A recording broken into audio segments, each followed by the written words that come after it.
Hi, I'm Michelle Begue with a look at what's happening in Latin America now. But first, our news trivia. What capital city recently deployed 6,000 troopers to protect users of its mass transit system? We'll have the answer later. Peru's capital city, Lima, has had to extend its state of emergency as social unrest continues. More than 40 people have died in clashes between protesters and government security forces, the worst violence the country has seen in 2 decades. The state of emergency grants police special powers and limits freedoms, including the right to assembly. The chaos began in December when President Pedro Castillo was arrested after he attempted to dissolve Congress and rule by decree. And now we go to my colleague Joel Richards, who is covering Argentina and how its citizens are suffering due to soaring inflation.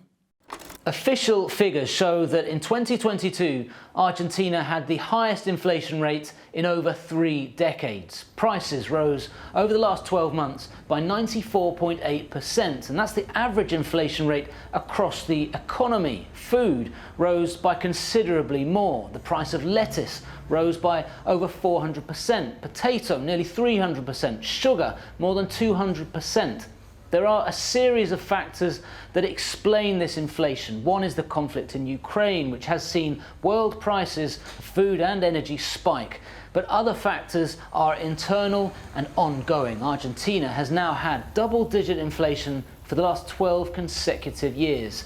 And yet, despite this, there is relief at the Casa Rosada. First, they avoided hitting the 100% inflation mark and the psychological impact of 3-figure inflation. Secondly, is that in 2022, the economy grew by over 5% despite this inflation. In Brazil, one of former President Jair Bolsonaro's key allies was arrested. Andrés Torres is the former Justice Minister of Brazil, and he has been detained in connection with the riots that stormed government buildings in the country last week. Torres had been in charge of security in the capital at the time of those attacks and is now accused of sabotaging police efforts to protect the buildings. Officials say the riots through Congress, the presidential palace, and the Supreme Court caused millions of dollars in damages. Now let's check out the stories we're following for next week. First, we will be following a trail that may expose the deep corruption in Mexico's war on drugs. Genaro Garcia Luna, a former security official in Mexico's fight in the war on drugs, is accused of accepting million-dollar bribes from a violent cartel. The trial will take place in the U.S., where Luna is charged with conspiring to traffic cocaine and lying to the U.S. government. Second, scientists are on alert and monitoring Ecuador's most dangerous volcano. The Cotopaxi volcano south of Quito has been experiencing activity over the last month. Ash and gas that rises from the mountain is affecting towns in the region.